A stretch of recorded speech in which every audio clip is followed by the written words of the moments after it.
Mr. Crumbley, can you hear us? Yes, I can. Thank you.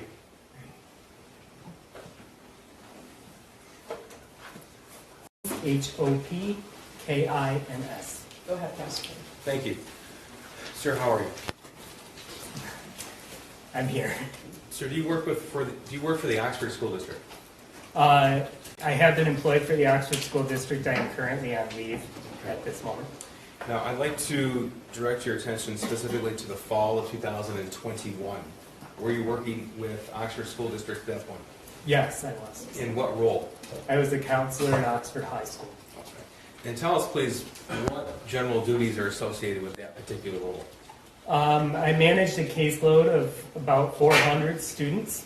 With that, I was in charge of scheduling for those students, preparing them for life after high school by helping them kind of look through different potential job opportunities, caring for social emotional wellness for students, and being kind of just a general person who would be consistent throughout their time in high school working with them. Okay. You said you had a caseload of about 400 students? Yes. How many students went to Oxford High School at that particular time? There were approximately 1,800 students. Divided amongst 4 counselors, there were 1,600, and then approximately 200 in an early college program as well. So in November of 2021, approximately how long had you been employed with Oxford High School? I started as an intern in 2014 and was hired full-time in the fall of 2015. Okay. Tell me a little bit about your background, please. I came out of college, graduated with a degree in youth ministry, worked as a youth pastor starting in 2009, and then did that and went back to school for a master's degree in counseling.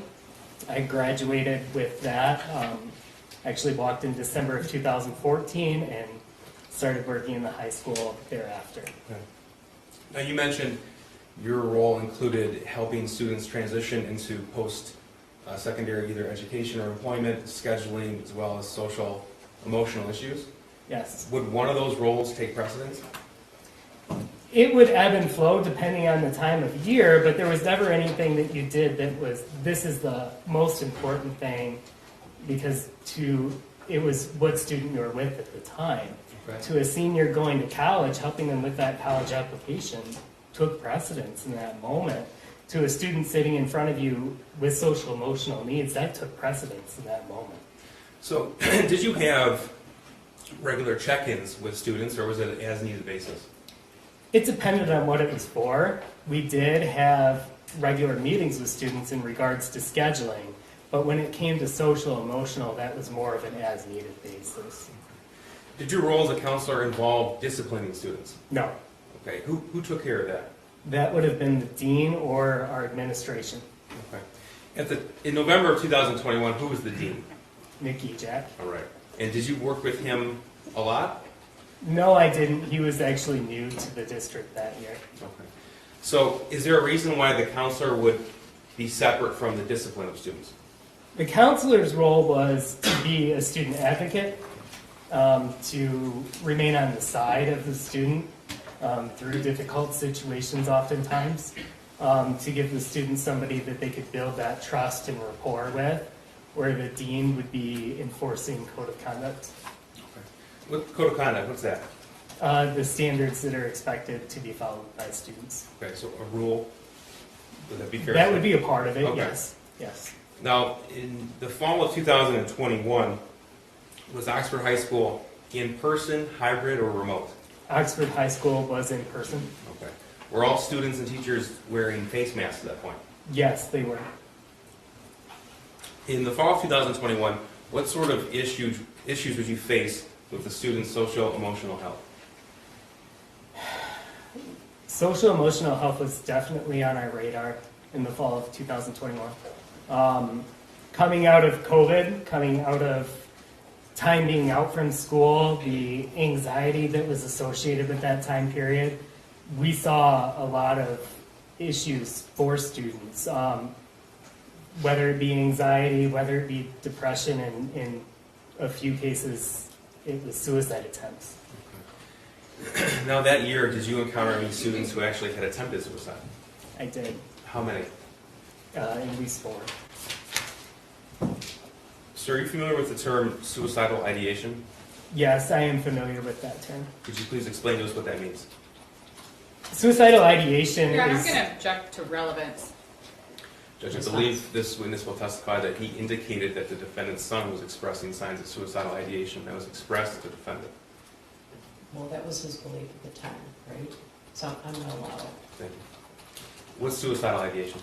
Suicidal ideation is looking at themes, ideas, behaviors which could be associated with suicide. So when you take sadness, depression, anxiety, those on their own aren't necessarily suicidal.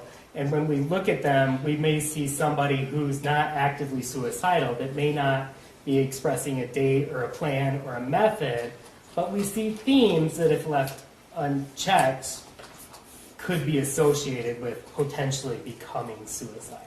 Okay.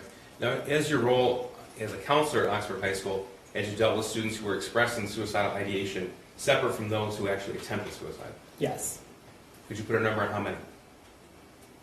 dozens. Now, you mentioned that there were 4 counselors for a school of around 1,700, 1,800 or so. How was it that each student was assigned to a counselor? Of the students who are not in the early college program, they were divided out alphabetically amongst their counselors. Was James Crumbley's son one of the students assigned to your caseload in November of 2021? Yes, Is James Crumbley in court today? yes, he Could is. you please point to him and describe something he's wearing today? He is seated at this table wearing a suit coat with a blue tie. Your Honor, will the record reflect identification of defendant? The record would reflect the in-court identification of the defendant, James Crumbley. Sir, when is the first time that you would have interacted with James Crumbley's son? The first time that I likely interacted with him would have been scheduling during his freshman year. Okay, so for context, November of 2021, he was a sophomore, is that right? That is correct. Okay, so this would have been August or September of 2020? No, when students are in 8th grade, they're scheduled at the middle school level. I Okay. may or may not have been in his classroom because it's divided out within their 8th grade classrooms. And we don't know the students at all at that point. Okay, I would have done scheduling with him during his freshman year, approximately February of 2021. February of 21. Yes. Okay, Those meetings were done virtually and were not in depth and were only to discuss their next year's schedule. do you remember anything about that meeting if you I had it? don't remember that meeting in particular, no. Now, I'm going to show you. First of all, if you recall, when is the next time that you had any interaction with the defendant's son? I don't recall this particular meeting, but I know that there was a phone call in spring of 2021 Okay. from a teacher to me, and then I called into the student's classroom to meet with the student. Okay. I do not remember that meeting. All right, I'm going to show you what's been, if it is Exhibit 198. This is an email, May 13, 2021, 1:46 in the afternoon. Without telling us that person's name, who was that person who sent you the email? Without telling, Well, who does she work there at Oxford High School? she was an English teacher at English Oxford teacher, High School. okay. And the email is, "Hi, when you get a chance, can you call the defendant's son down and see how he's doing? He is failing my class and tries to sleep all the time. In class, thanks." That's Exhibit 198, May 13, 2021. You received this email? Yes, I did. Okay. And the response from you at 2:07 p.m. is, "I'll catch him before the end of the day." And then her response at 2:08 was, "Thanks, just a little worried." Okay, did you have any interaction with the defendant's son because of this email? I have, through phone records, I called into a student's classroom and called him down to my office. I don't Okay. remember that particular meeting. Okay. But at least your recollection is that you would have had that meeting. The evidence from everything suggests that I had that meeting. Sure, that's fair. Did you contact either James or Jennifer Crumbley then? I did not. Okay. And why or why not? It was a check-in, and it didn't raise to the level of concern where I would contact a parent. Now, as a counselor with Oxford High School, did you have a sort of method or protocol for when you determined when to contact a parent? There isn't a set, there isn't always a set level of when you do it, but when something becomes repeated or when something becomes more concerning, I am going to then involve a parent. Okay. Are grades available to parents on a district-wide basis?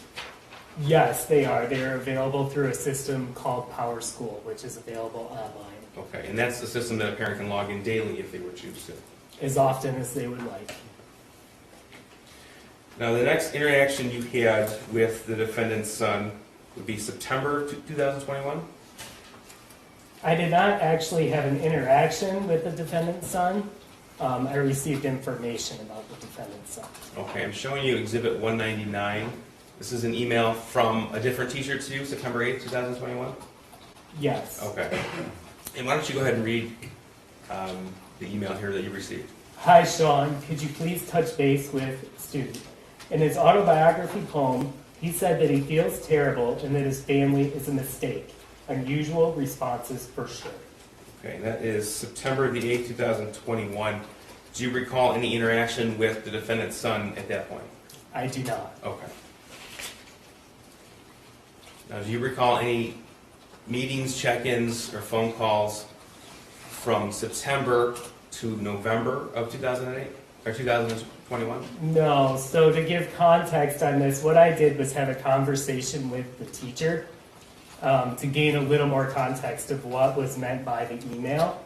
And then the teacher filled me in that the student was actually joking with others in the class, and that it was not at the level of concern that she had believed when she sent the email. Okay, so if I'm correct, then you received the email, then you made contact with the teacher who sent you the email? Yes. Okay, and then a determination was made that no further involvement was required? Correct. Okay. I'm going to show you what's... Oh, this is your response. Thanks for the heads up. I'm in senior meetings throughout the day, but we'll try and catch up with him. That was to the same teacher, September 8th, 2021, 9:15. Yes, that is correct. This is People's Exhibit 200. This is November the 10th, 2021. The same teacher emailed you, "Hi, Sean. The defendant's son is having a rough time right now. He might need to speak with you." Do you recall that email? I do. Okay. And tell us what you did when you received that email. I checked in with the student in the hallway in between classes to just let them know that if they were having a hard time, that I was available to talk to.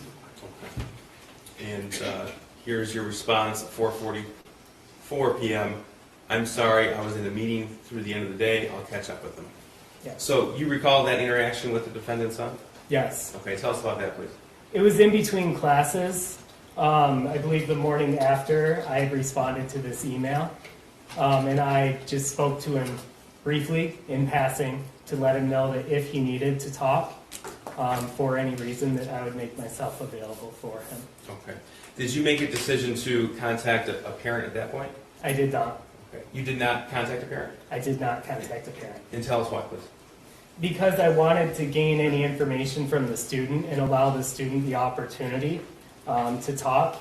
Being sad isn't unusual, but if I had no information other than the student is sad, it's not something I would call a parent over.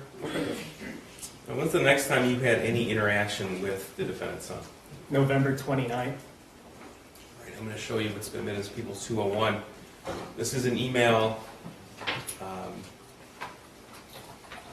from a teacher to Mr. Ejak and Ms. Fine, and you eventually were CC'd on this email? I was forwarded this email. Okay. Yes. And the email says, "Good morning, I had a student during first hour today," the defendant's son, "who was on his phone looking at different bullets at the end of first hour today as I was walking around the room passing out their essays. I didn't get a chance to investigate it a bit further since it was the end of the hour. Now that he's on my radar, I'm also noticing some of his previous work that he's completed from earlier in the year leans a bit toward the violent side. I can bring down these things later today during my 5th hour prep if you would like them." And then it was forwarded to you at 9:34 a.m.? Yes, it was. Okay. And then your response was, thanks, Jacqueline, I'll be touching base with him as well. Yes. Okay, and tell us what happened with this, please. I ended up going down to Miss Fine's office, who was on the initial email. So who's Miss Fine? She was our restorative practices coordinator Okay. at that time. And she called the student down to her office to chat about the email that had been sent. Were you present for that meeting? I was present for that meeting. Okay, tell us about that, please. The student came down towards the end of the second class of the day, and Ms. Fine led the meeting. I was there to be a support for the student in case it became a disciplinary issue. But it was very cordial. We say support for the student in case it became a disciplinary issue. That's not for you to discipline, correct? That is correct. I would be there just as somebody who's able to be a comfort to the student Okay. during a time where they may potentially be experiencing discipline. Now, at that point, was everybody wearing a COVID face mask? Yes, they were. And in fact, had you ever interacted with the defendant's son without a COVID face mask? No, I did not. So you said Ms. Fine led the meeting? I'm sorry, I interrupted you. Yes, Ms. Fine did lead the meeting. She had a conversation with the student about the email that was received, and led it in a way to see if the student would bring any information available based on what the email was received. Where she asked him, were you looking at anything in class? Were you looking at, what teacher were you looking at this information in class, to see if he would acknowledge that it was Ms. Kabina who sent the email. He did. He was compliant during that meeting. And the conversation centered around how it was not school appropriate. The student understood, or at least stated he understood, and was returned to class. A phone call was then placed to the student's mom from Ms. Fine. Okay, and we heard that last week during the trial. That was from Ms. Fine to Jennifer Crumbley? That is correct. Okay, and was that a voicemail that was left? It was left as a voicemail, yes. Did the defendant's son indicate that he had received the gun for Christmas a few days before? No. So what happened next? In terms of that meeting, Yes. the meeting was over, he returned to class, How long was the meeting? 5 to 10 minutes. Now, in the realm of either discipline or your role as a counselor, what does it take to move from a check-in to a phone call home? It can be subjective. Oftentimes it would be if there's information we feel that is necessary for parents to know. Some where it's obvious is if you feel the student may be a threat to himself, or if there's any potential that that could be a possibility. If you have concerning information that the student has shared. Or it could just be simply to confirm what a student has said is true. Okay. So that's a phone call home. What does it take to actually call the parents in for a meeting immediately? I would have to have a high level of concern that needed parental involvement. And when was the next time you had any interaction with the defendant's son? November 30th, Okay, so that would be Tuesday the next day? yes. All right. So let's talk about the 30th. I'm going to show you People's Exhibit 202. This is an email on Tuesday, November 30th, 2021, 8:05 a.m. From a teacher to you, Ms. Fine. Good morning. I know Jackie emailed you guys yesterday with some concerns about the defendant's son in our first hour class. Today he's watching videos on his phone of a guy gunning down people. It looks like it's a movie scene and not security footage / a real event, but definitely still concerning when taking into account some of his other behaviors. Just wanted to keep you guys updated. Do you recall receiving that email? I do. Do you remember when you received it?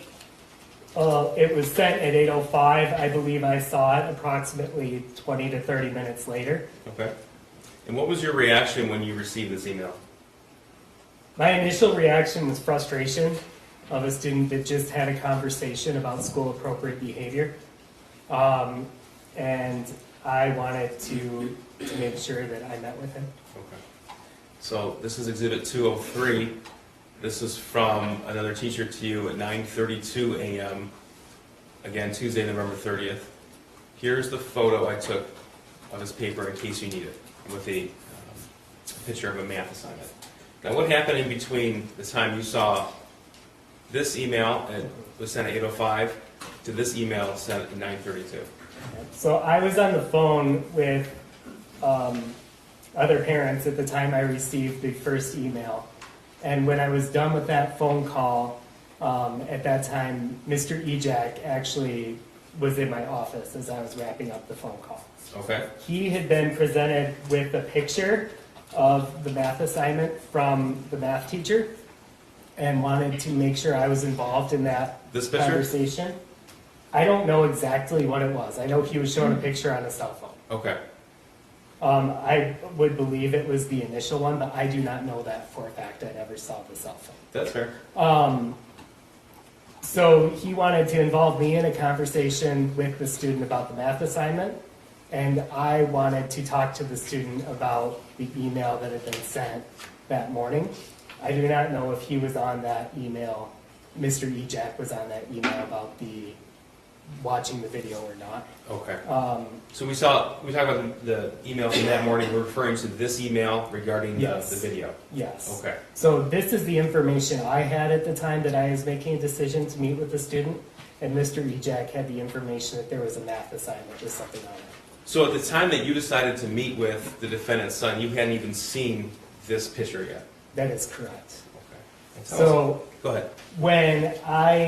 when Mr. Ejak came and mentioned that there was something going on with the student, I made the decision that I was going to go to the math class and retrieve the student. It's less concerning oftentimes for a counselor to walk into a class than a dean, because I could be talking about 50 different things with the student. Okay. So it just isn't going to raise suspicion for others. So I went to the class and asked the student if he could come with me, and I grabbed the math assignment as part of it. So you grabbed the math assignment. So what's been admitted is Exhibit 128. Now this math assignment looks different than the one that was emailed to you. Did you receive an explanation as to why? I didn't know there was a difference initially because for the first 30 minutes, all I had was the actual physical copy. And that would be this in Exhibit 128? Yes. Okay. Yes. So as I was meeting with the student in the office, I had the email about what had been sent about watching videos, and I had the copy that is currently on the screen of the math assignment.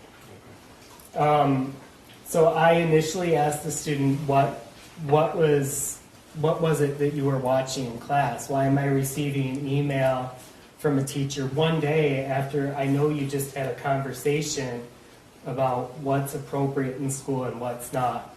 The student told me he was watching a video game on his phone. Not uncommon, also not school appropriate, especially given the context of what we had just had in the conversation. Okay. So we had a conversation about making that good choice and making wise choices. And then I grabbed the math assignment and I put it in between the student and I. So Mr. Ejak was actually in that meeting as well. He sat kind of off to my right. The student was across from me, across from my desk.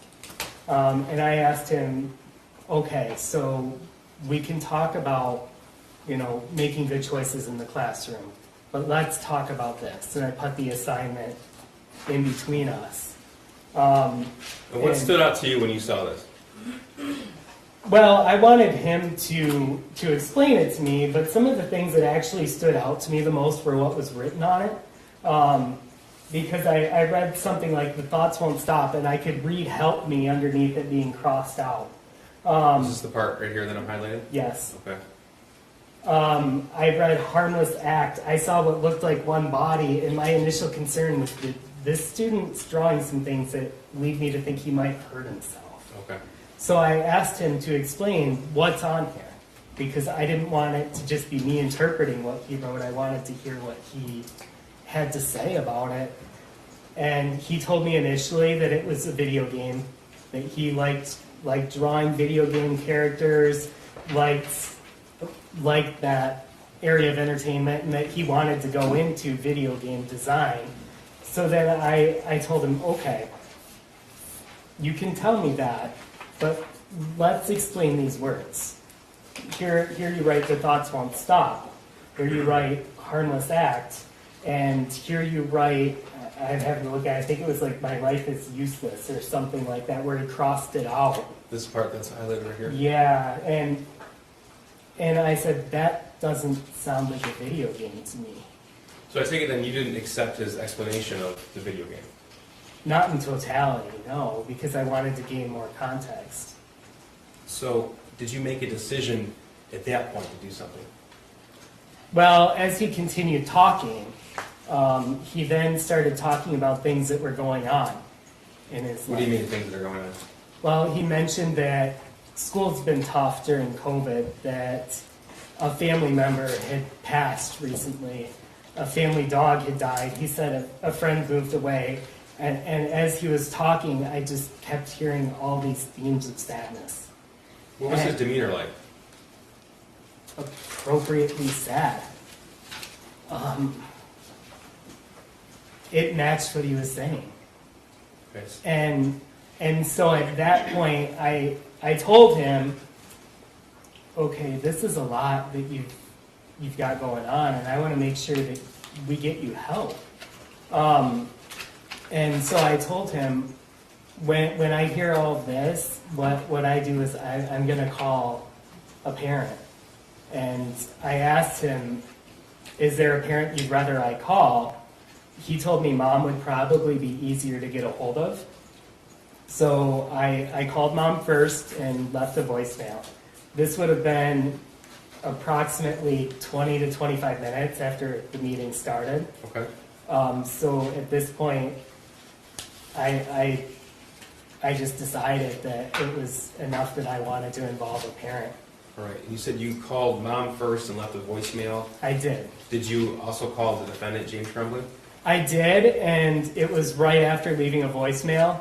I'm not entirely sure if he answered or not. I think he did, but it was almost like there was just air on the other end. Okay. So I wasn't able to leave a message or anything. Mom then called me back a few minutes later, and we talked for, I would guess, 5 or 6 minutes. She was on speakerphone with her son for a brief part of that conversation, and I asked her to please be able to come in, that I had some concerns I wanted to go over. I texted her. Did you specify those concerns? Well, I texted her a picture of the math assignment, and by that time I also then received the email that I think you put up earlier So of the math assignment. by this point in time, this was 9:32 a.m. that Miss Morgan sent it. Was the defendant's son already in your office at that point? Yes. Okay. And then, did you have a chance to look at this picture as well? I looked briefly at it, but I was already on the phone with mom at that point. Okay, this is Exhibit 130. This is what we refer to as the original drawing. Okay. And you said you were on the phone with Jennifer Crumbley at that point? Yeah, so I emailed her then the original drawing as well. Okay, so you sent this to the student's mother? Yes. Okay. And did you have a chance to look at this? I did look at it. Most of it confirmed what I thought was under the scribble outs, and I also noticed some words were added. Okay. What words stood out to you? What do you mean? When you said words were added, what did you notice? On the one where he added words, I know he added like OHS rocks, or we're all friends here, which I kind of took as just a 15-year-old writing things. It Okay. didn't. So you're referring to this Exhibit 128, some additional words? Yes, there. he added video game this is, OHS rocks. I think I Love My Life So Much was added. Okay. Things that were facetious. And that was after he was seen with this, is that correct? It was after he created this, Exhibit 130? Yes, it existed in its form as Exhibit 130 prior to the edits that I had seen on the paper. Now, at some point, did both James and Jennifer Crumbley come to your office? Yeah, so I ended up being on the phone with mom for that 5 to 6 minutes, she stated she was going to try and get dad to come to the office, that she was unable to. And so during that point, we had about 20 minutes where I was sort of just waiting. During that time, I showed the student the list of resources I was going to give to his parents. Tell me about that, please. It was about a 3-page list of just different mental health services in the area. On it, it gave contact information for them. It gave specialization areas for them. And it gave oftentimes insurance, if it was accepted, if they worked without insurance, anything that they would work with payment plans. Okay. So I wanted him to see what I would be providing his parents. Was the defendant's son with you from the point that you brought him out of class to the point that James and Jennifer Crumbley arrived at school? Yes. Okay. And approximately how long was that?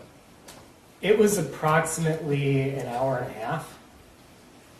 So around, I want to say a little before 10, probably like 9:45, 9:50, I received another call from mom stating that she was unable to get a hold of dad and that she would be coming in. Okay. Now, if I told you that we saw surveillance video that indicated you welcomed them, both James and Jennifer, in your office at 10:40 a.m., does that sound right? Yeah, that sounds about right. Okay. Now, what was your expectations of what was to happen at the end of that meeting? My hope was that they were going to take him and either take him to get help or even just to take him to let's have a good day. Let's have a day where we just spend time with you, where we are with you. To take him out of school? Yeah. Did you believe that he could be left alone at that point? I didn't want him left alone. I didn't want to make that decision that he was okay to be left alone. So that's why I stayed with him for as long as I did, until I had parents there. Did you express to the student or his parents that you identified suicidal ideation? Yes, I said that the student, when I asked the student if he had a plan, if he was a threat to himself or others, the student said, his words were something to the effect of, I can see why this looks bad, I'm not going to do anything. So I had all this information, but the student was saying he wasn't going to be doing anything. So when the parents came in, I went over all of the things I had seen over my time with the student. That he expressed the sadness over a dog passing. He expressed that COVID has been hard, that a family member passed, that a friend left. He expressed an argument the night before with parents. Did he tell you details about the argument? No. Did he tell you that he received the gun a few days ago? No. Tell us about the meeting when James and Jennifer arrived. It was initially odd to me that they were both there because I wasn't expecting that. But not to the point where I asked anything about it, just it was unexpected. Both parents followed me back to my office. The student, that was the one time he was in there by himself, was when I went out to greet the parents and brought them back. The student and his dad sat across from me, and mom sat in a chair kind of diagonal from me. And Mr. Ejak had left once we had confirmed parents were coming, and he returned for that portion of the meeting. So really, I felt like parents were confirming what I had said without giving additional information. Hang on, let me ask you about that. You say confirming without giving additional information. I want to make sure I understand what you mean by that. So first of all, you've had these kind of meetings with parents in the past? I have. Okay. When you say confirming, is that something that would typically happen in these meetings? It could, but oftentimes you may gain additional information. as you know, as a school employee, I had 90 minutes.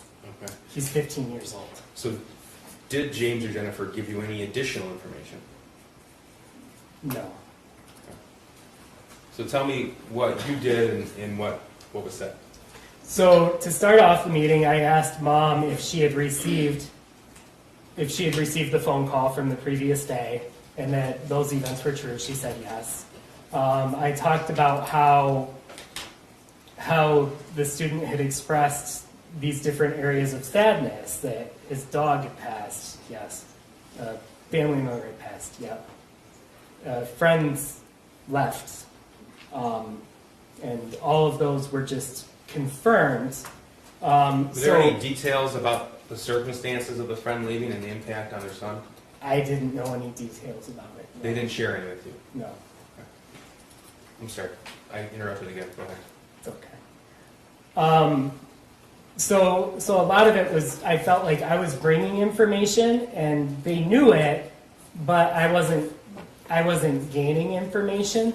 So at that point, I know I handed Mom the list of resources and said I'd like him to get support outside of here. I'd like him to get help and have somebody that he can talk to. And Mom made mention that they would, but they couldn't right away.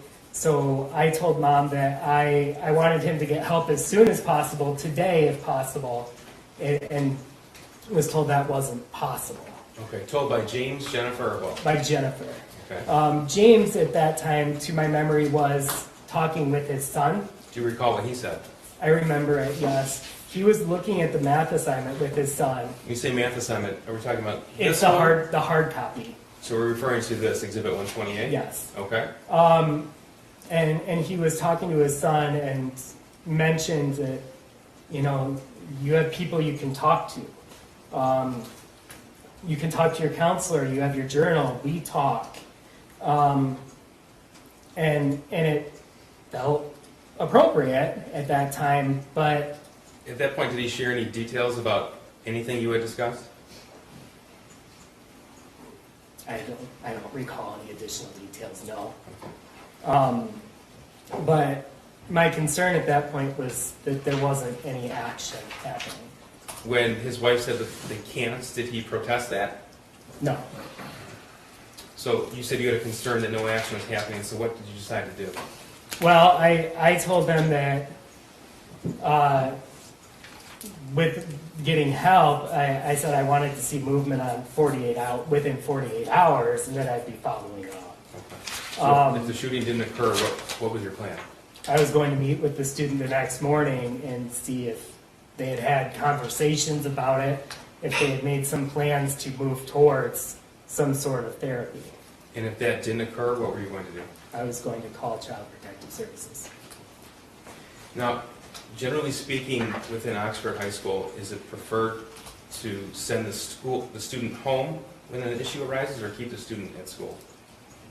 I'm not sure I understand what you mean with that. So you didn't call the police? As a counselor, I can't send a student home Okay. anyway. But you didn't want him to be alone? I didn't want him to be alone. So in this context, my thought was when parents were saying they had to return to work, I wanted to make sure the student was with people. Because my concern was him, was his well-being and his ability to be safe and cared for. Did James Crumbley elaborate at all on the fight they had the night before? No. Now, how long did tell us how the meeting ended. Jennifer asked if they were done, which felt abrupt. And during that time, the student had also expressed interest. He wanted to go back to class. I asked Mr. Ejak if there was any, like from a discipline standpoint, is there anything you need to do? Is there any reason he can't go to class? And I was told no. So I wrote him a pass to return to his end of his third hour. Okay. When Jennifer asked, are we done here, did James protest at all? No. So tell us what happened as you wrote the student to pass. I told the student that I cared about him and wanted him to know that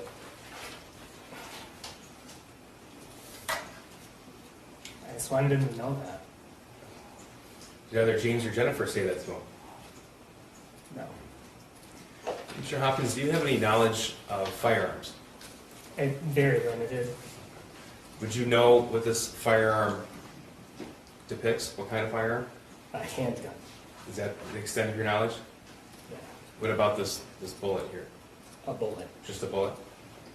And neither James nor Jennifer said anything about the firearm or the bullet? No.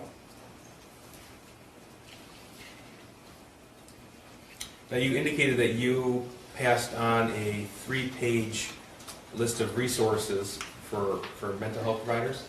I did. I'm going to show you a screenshot of 137 here.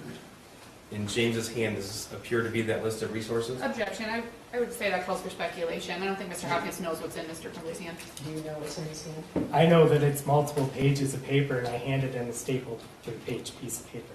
Okay. Do you see anything in Jennifer Crumbley's hands? I do not. Well, a phone. And something in her right hand, but I'm not sure. Maybe.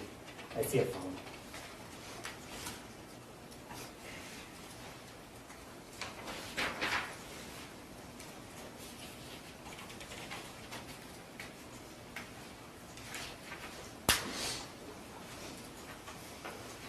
Now, in yours as a high school counselor, how many times have you had to call a parent in and tell either mom or dad or guardian that you identified suicidal ideation in their child? 15 to 20, over a dozen. Any of those meetings, did a parent fail to take their child home? I can't think of any, no. Now, you indicated this was a confirming responses from James and Jennifer Crumbley. In those other meetings, were parents sharing information? Oftentimes, yes. Oftentimes parents would come in and want to paint a more complete picture of their student, of their situation. Oftentimes, all the time, I feel parents know their kids better than I do.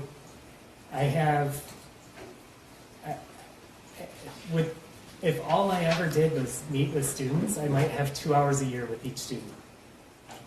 Do you rely upon the parent for that information? Absolutely.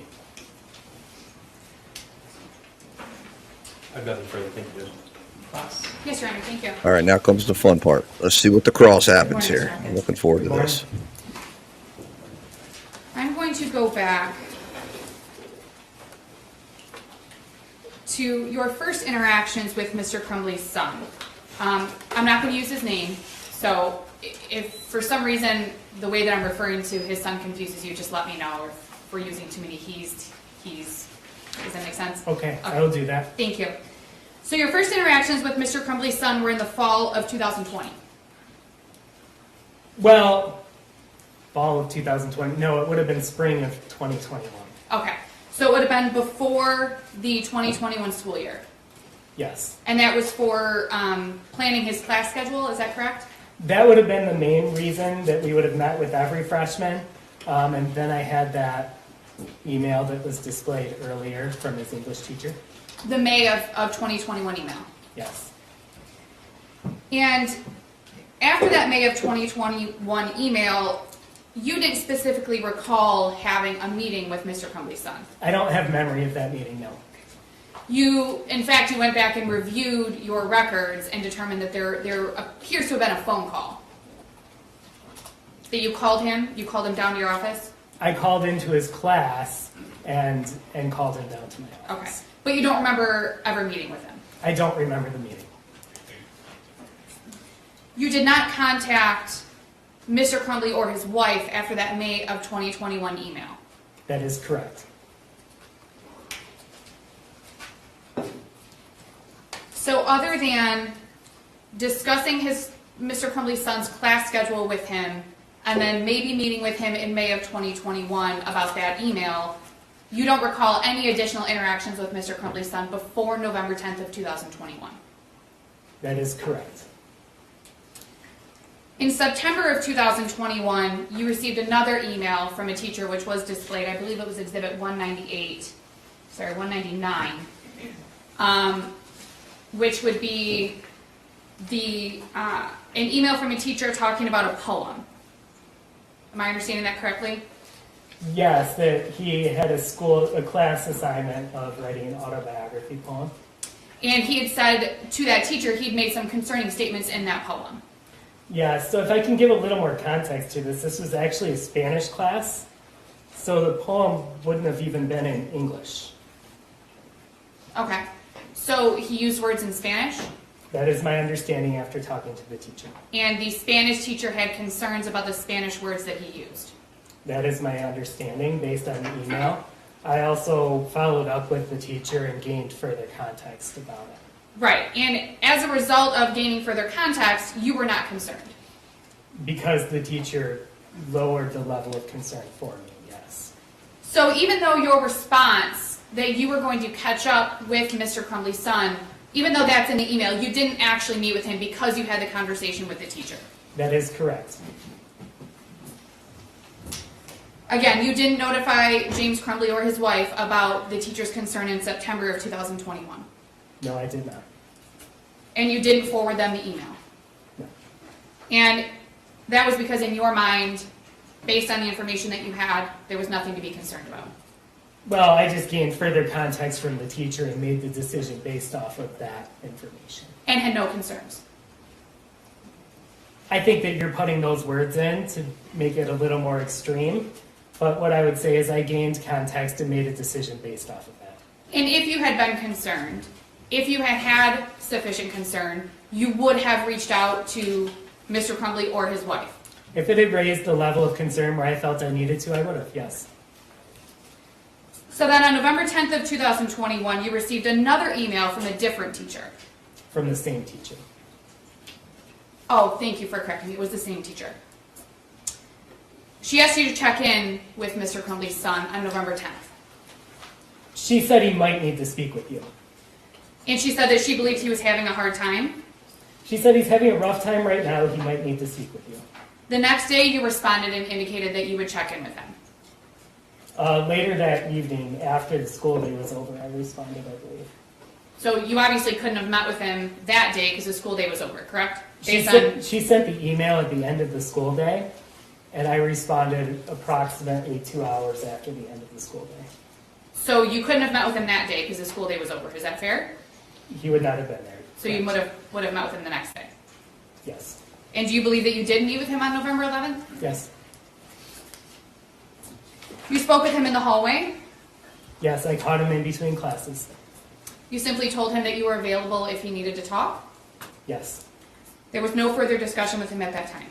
No, because the way the email was written was that he might need to speak with you. So I just wanted to let him know that there was an opening if he wanted to speak with me. And having a rough time, like the teacher indicated in her email on November 10th, having a rough time isn't necessarily something that raises red flags. Is that fair? I didn't have any other context as to what was going on, and I just wanted to offer a chance for the student to speak if he needed to do so. And his response, if you recall, was something along the lines of, okay, thanks, okay. And I'm not asking you to quote him because I don't know if you remember, but it was not an uncommon response. Does that make sense? Yeah, it was a normal response given the situation. You did not email James Crumbley or his wife about that November 10th email, correct? I did not email them, no. Or the November 11th brief meeting with their son. Correct. You did not forward that email to Mr. Crumbley or his wife. I did not. So then the next interaction that you had with Mr. Crumbley's son was on November 29th of 2021, and that was a Monday, if you recall? Yes, that would have been a Monday. You were forwarded another email that was sent to Nicholas Ejak and Pamela Fine, is that correct? Yes, I was. And this third email, this is the third email you've received from a teacher since this school year began, if you recall. Yes, it would have been. September of 21, November 10th of 2021, and now November 29th of 2021. The email advised that Mr. Crumbley's son was looking at bullets on his phone at the end of class. Could I see the email? Yes. Exhibit 201. This is just the forward, so it doesn't have the actual email in it. You were advised that that was the concern, was that Mr. Crumbley's son was looking at bullets on his phone. I believe that to be true, but this email you have on the screen isn't the one that says that. Correct. The email doesn't say it, but you were aware that that's why the teacher was concerned, Could and I that's why see the that teacher was email? emailing. I don't know if that's in the email. That email was displayed earlier, I think. It was sent to Mr. Ejak and Ms. Fine. That was the one. It's at Unless the bottom. it's, oh, there we go. Yes, There we go. Thank you. Yes, so this is the email I was forwarded. And it just was at the end of the hour. The teacher didn't get a chance to really find out what was going on, but it just glanced at it and had seen that. And I'll leave that up in case you need to look at it. Thank you. So you were aware that on November 29th of 2021, at the time you received this forwarded email, that Mr. Crumbley's son was looking at bullets on his phone in class. Yes, after reading this email, I was aware. At some point, well, let me go in order. Shortly after this email, you then met with Mr. Crumbley's son and Pamela Fine. Yes, And you met in your office or Ms. Fine's office? it was in Ms. Fine's office. And you were there just as support, but Ms. Fine did most of the talking. Is that fair? Yes, I would say that was fair. And Ms. Fine talked to Mr. Crumbley's son about looking at bullets on his phone? She did. She actually asked him to describe why would a teacher be contacting you right now. And the student was forthcoming in what had happened in class. He was forthcoming. He was honest, to your knowledge, To right? our knowledge, he shared what we had in the email. He told you what class he was in looking at bullets. He said he was looking at bullets, and he even explained why he was looking at bullets, if you recall. He said that he and mom had been at the shooting range over the weekend and he was researching what they had done. And if you recall, Ms. Well, he was Fine aware of a gun. acknowledged I mean, that what you didn't ask Mr. follow-up? Crumbley's son was doing may not have been appropriate, but there really didn't seem a lot of concern. Would you agree with that? Well, the concern was that it wasn't appropriate, and that the concern was then expressed by placing a phone call home. So the concern was the appropriateness of the behavior in class. Yes, And at that point, a voicemail was left for Jennifer Crumbley. yes, You said that, if you recall, Mr. Crumbley's son was understanding during the meeting. He didn't fight with you about it. He listened, and eventually he went back to class. yes, I would agree with that. Later in the day, you received an email from the same teacher who expressed that some of Mr. Crumbley's son's prior work may have been a little violent. No, that was in the same email.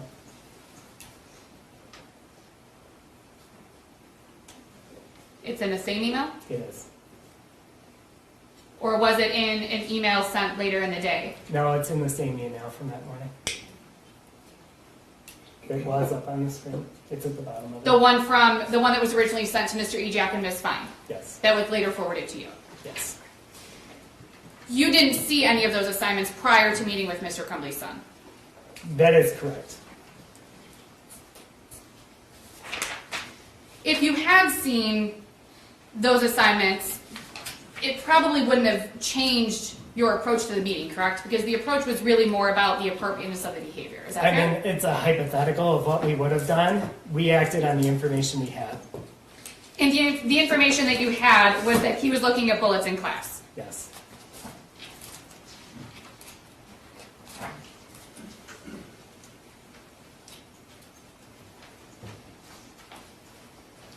And looking at bullets is not necessarily something that is in itself concerning to you, correct? I think you're kind of trying to put it in like a pigeonhole. We were trying to gain context of what was going on in the situation, because a student looking at something on their phone at the end of the hour is different than a student brazenly doing it throughout the entirety of the class. But our conversation was, is this school appropriate or not? And in fact, if you recall, your position was at the time, it wasn't necessarily concerning because he was honest about it. It seemed kind of a commonplace thing given the Oxford community and the gun culture in the Oxford community and things of that nature that you took into a factor. We took a lot of things into a factor, including the fact that we conversed of how it was not school appropriate, and that's why a phone call was placed home.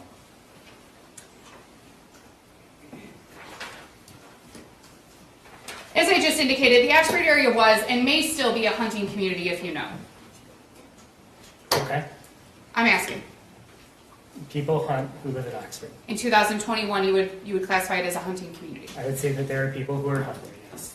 Activities with guns were a common hobby in 2021, if you know. I mean, there were people who had guns as a hobby, yes. It was common for students to be interested in guns I'm sure there are students who are interested in guns. and to go to the shooting range. Yes, students would go to the So not I'm unusual. just going to object to make sure that. Of witness course he speaking is. with personal knowledge, it appears counsel is asking him to give general speculation. Well, if he knows, if you know, you're not familiar with guns yourself, it sounds like, so just if you know. Okay.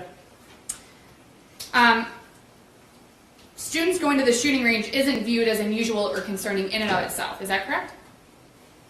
I think that you've got to have context with all of these. Right, and I'm just asking, in and of itself, a student going to the gun range, the shooting range, is not concerning in and of itself.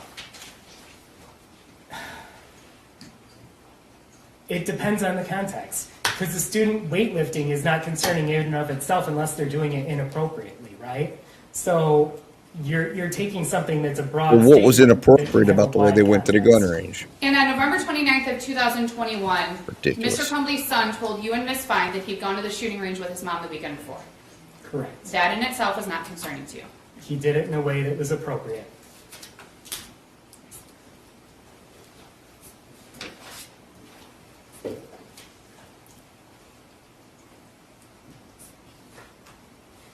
You would agree, and can you refresh my memory, how long were you in the Oxford School District as of 2021? 7 years. And in that 7 years, you learned that many households had firearms in the household. Would you agree with that, if you know? What is many? There are people More who than own 10? guns. There are people who own guns. Okay. And you, as a counselor at the school, you were aware of that? Yes. It wasn't completely unheard of. No. It was also relevant when looking at the situation, it was also relevant for you to note the fact that Mr. Crumbley's son was not hiding that he was looking at the bullets, or didn't hide it from you when he spoke with you and Miss Fine. Well, he didn't lie about what had happened. And that was important to you. Yes. As a result of the meeting with Miss Fine, with you and Miss Fine, Mr. Crumbley's son was not disciplined. To my knowledge, no. There was a phone call placed to his mother, which we've talked about. There was a voicemail left. You did not yourself call Mr. Crumbley. I did not. You did not forward him the emails that you received. I did not. You don't know if that voicemail was ever shared with Mr. Crumbley. Is that fair? Well, we talked about it in our meeting the next day. Okay. On the 29th, you don't know if Mr. Crumbley was ever made aware. I would have no way of knowing that. No. Right, you wouldn't know. You responded to the situation of Mr. Crumbley's son looking at bullets on November 29th on his phone with the information that you had. I did. And from what you knew at the time, other than the behavior being inappropriate for school, you didn't see anything else that might have been concerning. Well, and I want to make clear, I wouldn't be the one doing discipline in this situation. So, And I'm asking, and let me clarify, I'm just asking from a counselor's perspective. I'm not asking for discipline. You clarified that Mr. Eject did discipline, and Ms. okay. Fine. So, could you repeat your question? please? Yes. As a counselor, on November 29th of 2021, you didn't see anything overly concerning about what we've just talked about with looking at bullets on the phone. That the focus was more that looking at bullets on his phone was inappropriate for school. So are you asking from a mental health standpoint, did I see anything concerning? Not really. I don't know that you're a mental health professional. I mean, you're a school counselor and you do have some training and Sure. education in that. I'm not asking for you to go anywhere outside of your education and experience. Just as a high school counselor, sitting in Ms. Fine's office with the information that you had, you didn't see a bunch of red flags. We've talked about, and let me give you some, let me go over it a little bit. You've discussed that you know that there are households in Oxford that have firearms in them, right? Yes, there are. You know that people in Oxford hunt. Some do, yes. You know that students are interested in guns. Some can be, yes. You know that students look at bullets. We had one student who did that in that situation, yes. You know that student, Mr. Crumbley's son, was honest about looking at the bullets when he was asked about it. To the extent of our knowledge, yes, he was. He told you that he'd gone to the shooting range with his mom Yes. the weekend before. Yes. Those things were not concerning to you. Taking those things in a vacuum is why we called home. That's why And, Ms. Fine called home. and she said, we had this meeting, we told him it's not appropriate, he understands, no need to call back unless you have questions, right? I don't remember the exact voicemail that was left. The voicemail was not, we need you to come to school right now. To my memory, it was not, but again, I don't remember the exact voicemail that was left. On November 30th of 2021, you received another email. It's this one, Exhibit 202, which was from another teacher who was talking about Mr. Crumbley's son looking at a video of a guy gunning people down. Correct? Yes, so this teacher was a co-teacher in that same first hour class. From the day before. Yes. Okay. You reviewed that email on November 30th of 2021. I did. You made the decision to, I think you said you didn't see it for about 20 or 30 minutes. I didn't. I was on the phone and I actually responded to it while I was on the phone. And then upon ending that conversation, was going to go meet with the student. And this is the fourth email that you've received about Mr. Crumbley's son since the beginning of the 2021 school year. Yes. The third email in 2 days.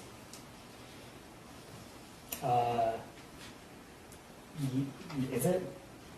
You would have received I think it's the second in 2 days. the November 29th email about the bullets, and then do you recall receiving a follow-up email later that day? It was a confirmation of that. Okay. Yes. So this is the second one with additional information. Okay. The second one on a different issue, is that Yes. fair? Okay. Yes. The teacher described the video as a movie scene, but not a real event. Yeah, she said it looks like it's a movie scene and not security footage / a real event. She expressed some concern based on, quote, some of his other behaviors. Yeah, but definitely still concerning when taking into account some of his other behaviors, yes. You did not forward this email to Mr. Crumbley after you received it. Well, no, but over an hour later, I called him into the school. Right. And you decided after receiving this email that you were going to meet with Mr. Crumbley's son. Yes. Approximately an hour after receiving this email, Mr. Ejak advised you of another report made by a teacher about Mr. Crumbley's son. Yes, as I was about to go and call down his son, Mr. Ejak actually came into my office with information about the math assignment. And that there were some concerning comments and markings on the math assignment. I didn't have any context about the math assignment. I just knew there was something about it. At that point, you hadn't seen it. You were just I going hadn't. off of what you were being told. Is that fair? That is fair. Okay. So you went to Mr. Crumbley's son's classroom. I did. You called him out of class. I walked to his classroom. Yeah, when I called out, I meant like at his classroom. You went and got him. Yes. Okay. While you were there, you also obtained a copy of the worksheet that we've seen. I did. And that would have been what I call the modified worksheet. That would be the one that had the things scratched out and the words added that you identified and things like that. Yes. Okay. You and Mr. Crumbley's son went back to your office where Nicholas Ejak was waiting in your office, if you recall. Yes, that is correct. It was at that point or shortly thereafter that you called Mr. Crumbley's wife. Approximately 20 minutes into our meeting, yes, So you met with Mr. Crumbley's son for about 20 minutes. yes. It was during that meeting that Mr. Crumbley's son told you about his family member passing away, He did, about his dog passing away, yes, about his friend moving away, yes, talked about COVID being hard on him. yes. He had a hard time with virtual school, if you remember. He did say that, yes. And you asked about the drawings and the markings and the things on the assignment that you had in front of you.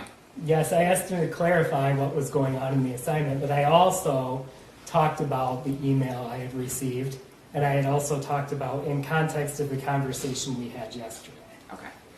So some of the meeting was about inappropriate behavior. Is that fair? It started off with a conversation about that because I didn't know what was on the phone. So I asked him what he was watching. Okay. And then we talked about, look, we just had a conversation yesterday about appropriate behavior in class. This feels like the same thing that we're dealing with here. And after we had talked about that for a few minutes, I brought the math sheet out and asked him to start explaining to me what was on there. And when the prosecutor was asking you questions, you said initially when you got that email around 8:30 when you saw the email from the teacher, initially you were frustrated. In fact, you used the word frustrated. I was frustrated. And it yes. was kind of like, we just talked about this yesterday. Does that kind of explain what you were feeling at the time?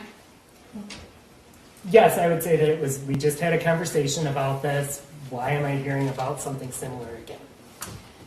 So you talked a little bit about that, and then you talked about the homework, or the math assignment or the math paper that we saw, and you asked for some more context about what was on the paper. Well, initially I asked him to just describe what was on the paper, and he started talking about how it was a video game, that he liked designing them, liked drawing them. And then I asked for him to explain the words on it, because I didn't feel those were as easily explained by simply stating, well, it's a video game. And in fact, you said that you didn't want to give context to his words. You didn't want to assume what he meant. You wanted to hear from him what those words meant. Yes. And he gave context. He did. That's when his demeanor changed from kind of being like, what do I have to say to get out of here and just not get in trouble, to he became sad. And you used the word appropriate to describe his level of sadness based on what he was telling you. The way he was acting matched what he was saying. To me, it's sad if a family dog dies or a family pet dies. It's sad if a relative dies or a friend moves away. So his demeanor matched what he was saying. And again, in and of itself, being sad is something that you talked about you saw an increase of after COVID in your students. Do you recall that? Yes. And we did. that was not, again, in and of itself. And I'm not asking you to, I'm not trying to trick you by asking these questions. I'm not trying to give meaning to something that isn't there. I'm asking you, based on the information that you had at the time, you felt that his sadness was an appropriate level of sadness, not overly concerning. We'll talk about it a little bit more, but the sadness itself was not necessarily overly concerning beyond wanting him to talk with someone. Appropriate and concerning are two different things. Okay.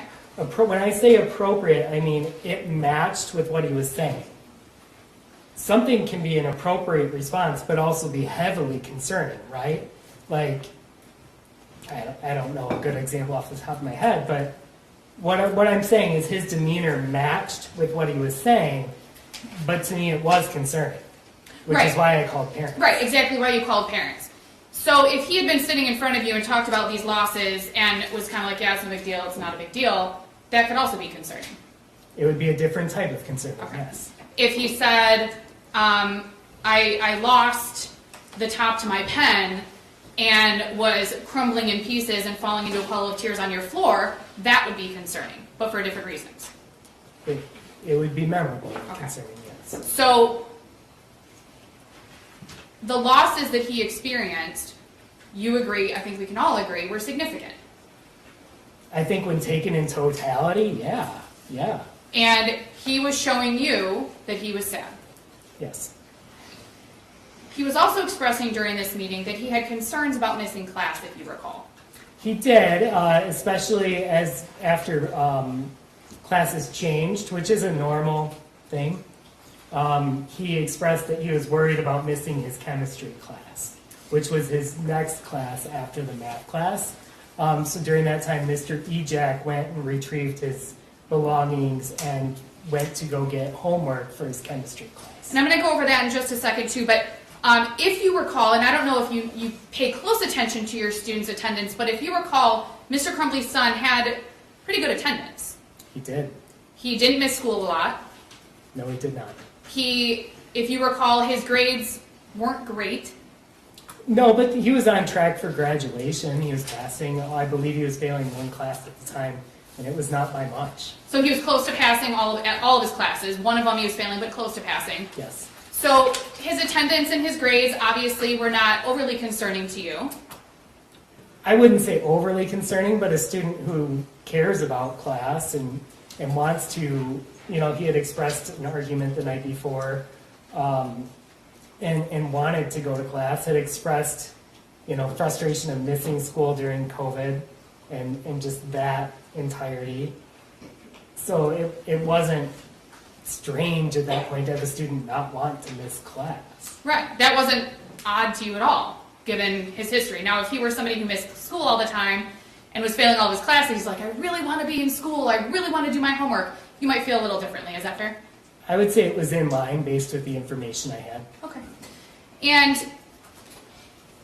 you said that after Mr. Crumbley's son expressed these concerns about missing class, that Mr. Ejak went to his was it first hour class to get the backpack? It would have been in his second hour class where his belongings were, yes. So he went, Mr. Ejak went to his second hour class to get his belongings and brought his belongings back to your office. Yes, this would have been after we had confirmed parents were coming, probably a little after 10 a.m. He, if you recall, began working on schoolwork, waiting for his parents to get there. That is my recollection, yes. Also, if you remember, while you were waiting for his parents, you also began watching some videos with him. Yep, so he had expressed different things he wanted to do after high school. And he had expressed wanting to go into video game design. I know that when students are waiting for parents, it can be high anxiety time for them. So I wanted to try and engage him as best as I could. So we actually watched videos from the OTEC, the Technical Center campus, where they had programs that were centered around what he wanted to do. So we talked about what it would look like to do an application for them, because he was a sophomore and he would be able to apply for the next school year. And so I did that, one, to kind of just bridge that time that could be high anxiety, and two, if you have any inkling that a student may potentially be displaying any signs of suicide or suicidal ideation, getting a gauge of future plans is crucial. So I wanted to get that gauge as well. And he did that, and he picked out some videos to watch, is that fair? And you picked some out? Yeah. You also asked him during that time if he was a threat to himself or anyone else. I asked him that earlier. And that is part of your assessment of the situation, is that fair? Well, it was a question I felt needed to be asked based on what I had. And based on your education, your experience, and your training, you know that that's an important question to ask. In that situation, yes. And he basically said, I know this looks bad, but I'm not going to do anything. Yeah, it wasn't said as flippantly, but it was, he understood, like, I can see why this looks bad. I'm not going to do anything. Okay. So, although you had concerns, you also had the student in front of you reassuring you that he was not going to hurt himself or anyone else. Based on what he told me, yes.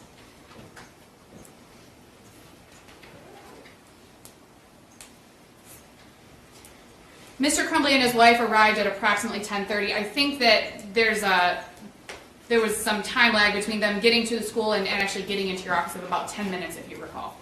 Okay, I don't know when they arrived at the school. I know when they arrived to my office. Their son was in your office when they got there. Yes.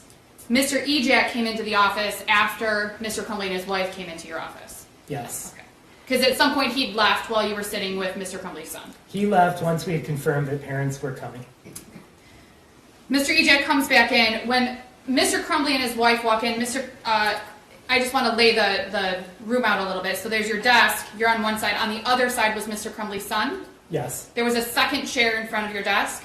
Yes. Mr. Crumbley sat in the second chair next to his son. Yes. And then Mrs. Crumbley sat in a third chair that was available in was it behind Mr. Crumbley a little bit? So there were two across from my desk, and then there was one that was kind of off on a corner, Okay. and that's where she sat. Your office was not the size of this room, is that fair? Yeah, that is fair. Okay. Fairly small? It's not small. It's a decent sized office, but it had space where there were two seats across from me, one seat kind of on the kitty corner, a door, and then some space kind of off to what would have been my right as I was sitting in my office. And Mr. Ejak would have been kind of off to your right, is that fair? Yes. Okay, so he wasn't sitting in one of the 3 or 4 chairs with your chair. He was kind of off to the side. That is correct. You testified when the prosecutor was asking you questions that while you were talking with Mrs. Crumbley, that you recall Mr. Crumbley was interacting with his son. I do. You said that Mr. Crumbley looked at the math assignment, the modified math assignment, because that's the one that you had, that he looked at the modified math assignment with his son. That is correct. They looked at it together, and that he showed concern for his son. Yeah, it felt like he was interacting with his son, and that he mentioned some things that were available for his son. And we'll talk about that in just a minute. You felt that Mr. Crumbley's interactions with his son, that he was showing the appropriate level of care and caring for him at that point in your office. Yes, on the surface level, yes. Yes. You confirmed that Mr. Crumbley's son had gone to the shooting range the weekend before. I did. You confirmed that he'd had those losses. He'd lost a family member, his family dog, and a friend had moved away, that he experienced all those things in the year of 2021. I also asked, and he had mentioned an argument the night before as well. And they told you about the argument. They confirmed that there had been a disagreement. So he was aware It's of not all uncommon for factors that 15 should have months led with parents. to Is that fair? In a surface level him making a statement, conclusion yes, that about can happen. the state of mind of each of them. I mean, what didn't he know? Mrs. Crumbley also confirmed that her son had struggled with virtual school during COVID. She did. And that confirms what Mr. Crumbley's son had also told you about not liking virtual school. Yes. You told Mr. Crumbley and his wife that, well, let me back up a little bit. You told the prosecutor that your hope was that Mr. Crumbley and his wife would take their son out of school, either get him to see someone to talk to, or to go have a really fun day. My words to them were, I'd like him to get help as soon as possible today, if possible.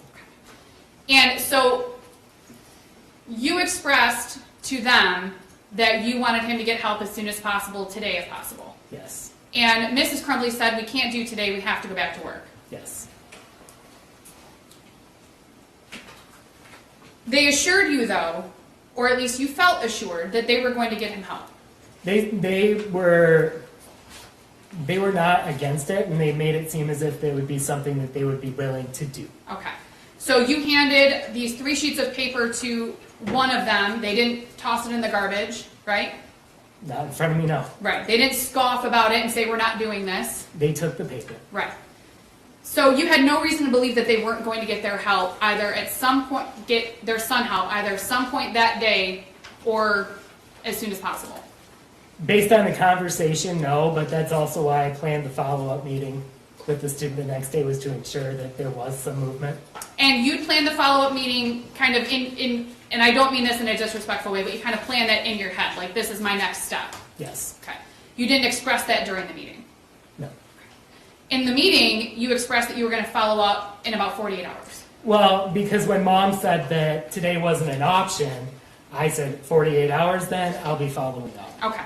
So in your mind, you had some kind of timing that you were going to follow up to make sure that things were being followed through on. Obviously, we know that first check-in point didn't come. But you told them within 48 hours you wanted something done by the next morning, and based on your meeting, you didn't have any reason to think that Mr. Crumbley or his wife were not going to follow up. I would agree. Essentially, you wanted to ensure, and I believe that you expressed this to Mr. Crumbley and his wife, wanted to ensure that their son's situation and his sadness didn't get worse. Right. I wanted to ensure that we had something that, if left unchecked, could get worse. Right. So sitting in the meeting, you weren't concerned necessarily that day, or even by the next morning, that their son was going to harm himself. Based on what he had told me, I did not believe him to be actively harming himself, no. Or anyone else. Based on what he had told me, no.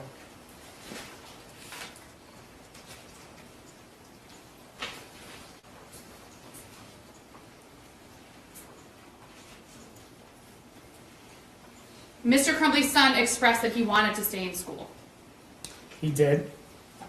He wanted to stay in school for some of the reasons we've discussed. He didn't like virtual school. He wanted to make sure he could stay up with school. He didn't want to miss class. These are some of the reasons that he gave you. Yes, those were some of the reasons. He really just said that I struggled with virtual school. I want to make sure I'm staying on top of what I have to do. And that wasn't concerning to you, that he wanted to stay in school. No. Obviously, it's not concerning, right? In that situation, no. It's not, but given the context of what I was hoping, you take the kid's desires into consideration, but at the end of the day, you want a team making that decision. And if you recall, you had just had 2 virtual days of school, I think the week before. Yes, leading up to Thanksgiving, we did have days that were virtual. And we talked about this a little while ago. To your knowledge, if you recall, and if you don't, just please tell me, he'd only missed 1 day of school that school year. I know he had good attendance. I don't remember the exact days. With Mrs. Crumbley expressing that she and Mr. Crumbley had to return to work that day, and Mr. Crumbley's son expressing a desire to stay in school, you felt that it was okay for Mr. Crumbley's son to remain in school. I felt that I was not given full options at that point, because really what I was left trying to decide between was I have parents saying they have to return to work. I have a student that I don't want left alone. And so that's when I asked Mr. Ejak, is there anything from a discipline standpoint, is there any reason he can't stay in school? Is there anything you need to do? And then I made the decision, I made a judgment call based on what I had, is I didn't want a student potentially home alone. So based on the information that you had, you decided that it was okay for him to remain in school. I decided that that was the best decision I thought I could make on the information. Okay.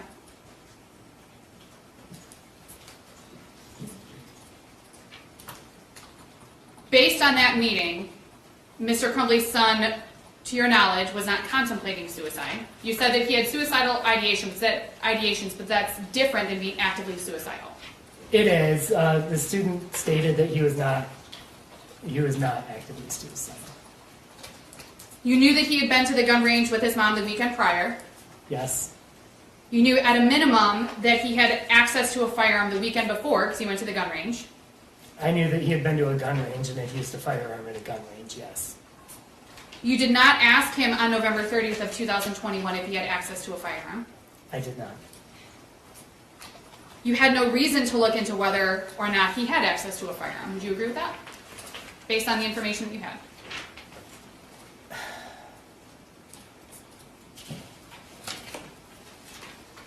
It's easy to go in hindsight on a lot of things. Based on what my concerns were, I was concerned about student well-being. And again, you said it's easy to go in hindsight. So we know what happened within a couple hours of this meeting. Sure. We all in this courtroom know what happened. It's easy for us to look back and say that different decisions could have been made. Excellent right? point. I made the decisions I made based on the information I had At the time. at the time. You don't have the benefit of hindsight at 10:40 or 10:50 a.m. on November 30th of 2021. Is that fair? I had 90 minutes of information. And you're You very suggested afraid that of his the parents decisions find you a make. therapist for him to talk to or evaluate him. I did.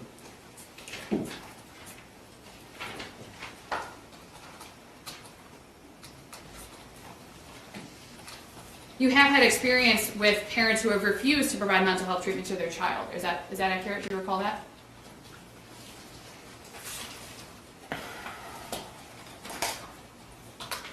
Off the top of my head, I'm not recalling a specific instance of that. If it occurred, do you remember testifying previously about that? I don't know. Okay. Would reviewing your testimony on that help to refresh your recollection? If we want to bring it up, sure.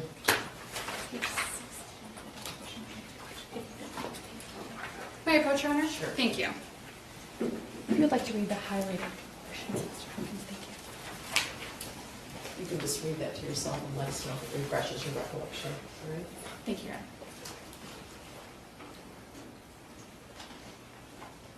Yeah, so I had asked, like, if it's occurred, and I say it's not overly common, but I'm sure it does happen. But I'm giving a for instance of what we would do in that type of situation if it were to happen. May I approach, Your Honor? Sure. Thank you. So reviewing, based on what you just said, reviewing the transcript has helped to refresh your recollection. Well, what I'm stating in the transcript is in a situation where that could happen, that what we would do is involve CPS and make sure that the student is receiving ordinary care. In fact, the question was, You told the jury what CPS is. Child Protective Services would be involved if that situation were to occur. in fact, the question was, thank you, okay. Had you ever dealt with a kid at school who you felt needed psychiatric care and yet the parents didn't provide it in some fashion or another? Your answer was yes, that had occurred. And then I go on to explain what would happen in that type of situation. Right. You said it's not overly common. It does happen. If it did happen, this is what we would do. Correct? Correct.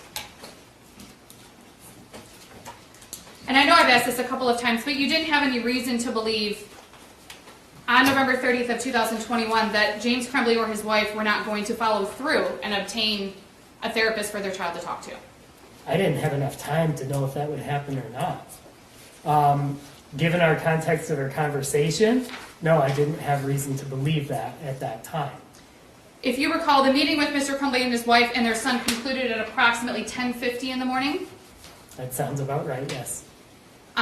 Their son left the room first, if you recall, and went back to class. Yes. The shooting began at approximately 12:51 p.m. that day. It did. After you heard that there was a shooter at the school, you did not immediately suspect that it was Mr. Crumbley's son, if you remember. I did not. In fact, you didn't suspect that it was Mr. Crumbley's son until you looked into his attendance after the shooting. Correct.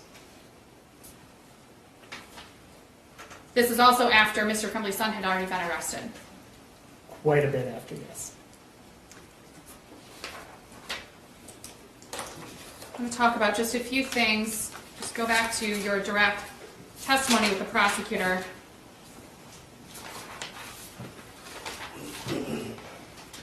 Said that calling a parent in is a high level of concern. Yes. And that could be a concern for appropriate behavior. It could be, yes. It could be a concern for the student's well-being. It could be. It could be a concern that the student needs immediate care or help. Yes. It could be for any number of reasons. A high level of concern is dependent on the situation. Is that fair? Yes, I would agree.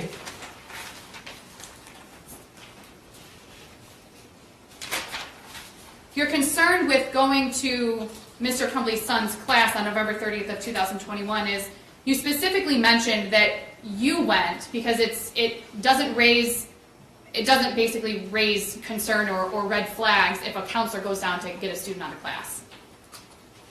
Yes, that is true. And I had very little information at that point as to what was going on. So I wanted to make sure to do it. And I knew that the dean wanted me involved in the conversation. So I knew that student support was at least a potential plan at that point. When you were discussing, you said that you told Mr. Crumbley's son while you were meeting with him before his parents got there, that you wanted his parents to get him help. Do you remember discussing that with the prosecution? I do. At that time, Mr. Crumbley's son didn't say, thank goodness, I've been begging my parents for help and they haven't given it to me. I'm not sure many students would. He didn't say, I'm glad you're going to ask them because I've asked them and they didn't listen. He did not say that, no. He didn't say, I really need this and I'm really glad that you're doing this for me. He did not. He didn't say any of that. No, which also would not be, it's not uncommon for students to not have a big response to something like that. If he had said any of those things, obviously your reaction would be different when Mr. Crumbley and his wife got to the school. It would be different information that I did not have, yes.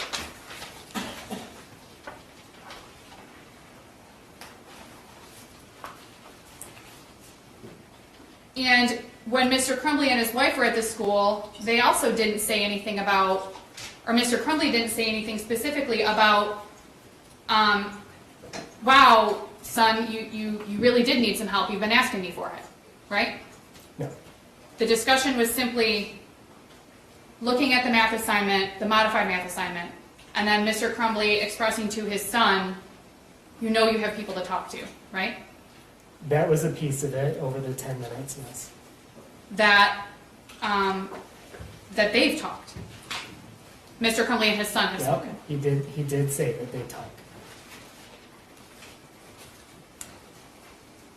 When discussing the impact of Mr. Crumbley's son's friend leaving, you don't know that Mr. Crumbley's son had ever expressed how significant that impact was on him. Is that fair? Until sitting in your office.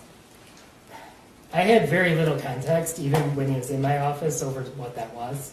All I knew is that a friend had left recently, had moved, and that was hard. You indicated on your direct testimony with Mr. Keese that Mr. Crumbley mentioned you have people you can talk to, we talk, and then mentioned something, your testimony was that his son mentioned something about a journal, or I'm sorry, that Mr. Crumbley mentioned something about a journal. Mr. Crumbley's statement to my recollection was, you have your counselor, you have your journal, we talk. Mr. Crumbley didn't say, your journal, you know, the one that's in your backpack. No. He didn't say the one that you always keep with you. No, He didn't say a color. no, He didn't describe it at all. no. So, to your knowledge, based on that conversation, you can't say that Mr. Crumbley's son knew what his son's journal would look like if he had a journal, based on that conversation. No, I had no knowledge beyond that there was an existence of some sort of journal. Meaning there could be two. Not the one that has all the stuff written in about what he was planning to do. Very good point, because they got to prove that beyond a reasonable doubt.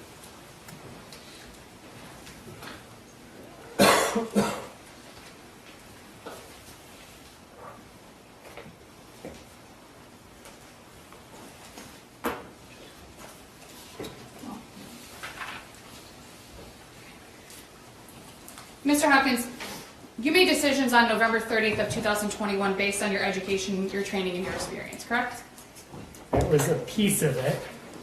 Also based on the information that you had in front of you, That was a majority of it. which included 4 emails from teachers in approximately 2 months regarding Mr. Crumbley's son, That was a part of it, yes. concerns that those teachers had raised, Yes, that was a part of it.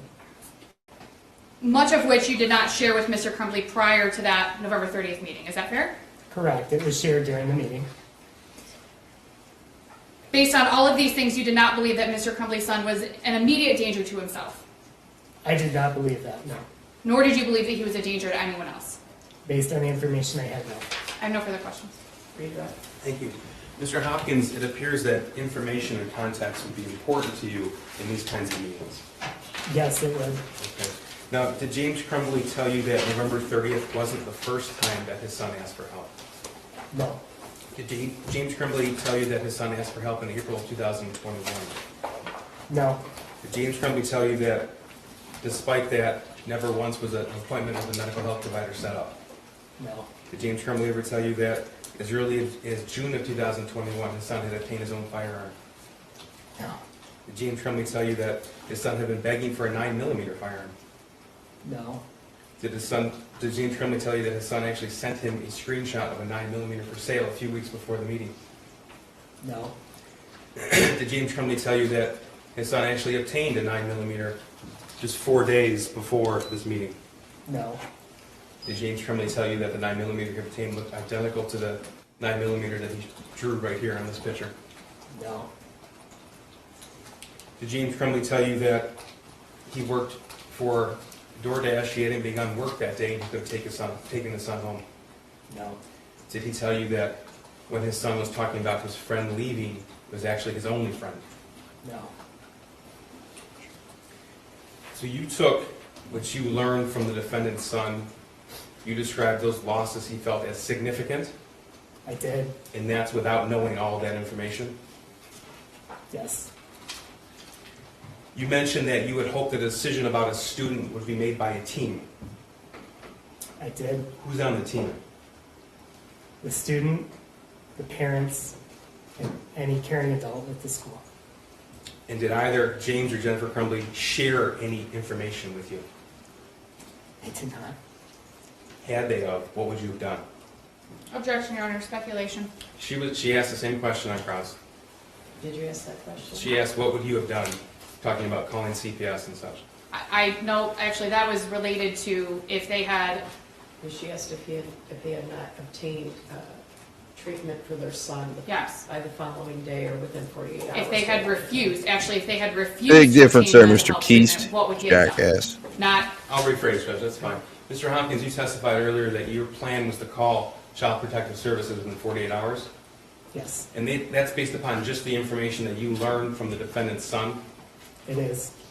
Would this meeting have ended differently had you known all the other information that we just went through? objection, Your Honor, speculation. I think it does call for speculation. I believe he can offer a definitive answer here, Judge. A definitive answer about what would have happened if they had not contacted a therapist. Is that what you mean? No, Your Honor, he's asking about a definitive answer for what Mr. Hopkins would have done if there had been additional information. And Your Honor, can we approach, because can we approach, please? Okay, can you turn off the mic?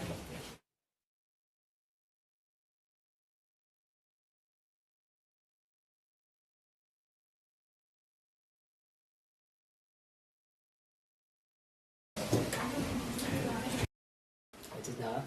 Okay, and did you have The student, the parent,